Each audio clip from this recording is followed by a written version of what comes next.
Ay, kayo wala? Galing. So, marami mo ba ang pagod na magtrabaho? Yes. Marami na yan. In fact, 36 million Filipinos, million mga Pilipino ang nang ganyan ninyo na experience. Pagod na magtrabaho, marami akong naghahanap ngayon ng mga alternatibong pamamaraan kung paano kumita. Lalong-lalo na po yung mga traditional na 9 to 5 jobs.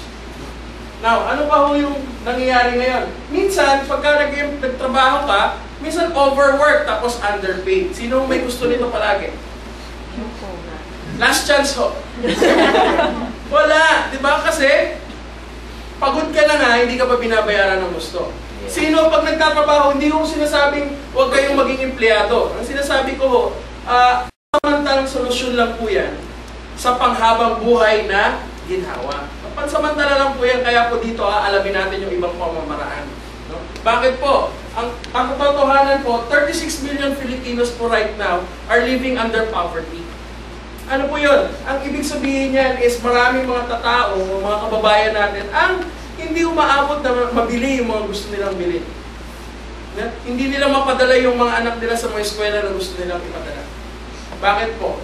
Napakahirap po ang magpaaral ngayon. Yes? Yes. Tama po yan. Lalo na ngayon pag nagkasakit, madali o mahirap? Mahirap. Mahirap. In fact, ang katotohanan, marami po ngayon ang nabubuhay lamang ng paycheck to paycheck.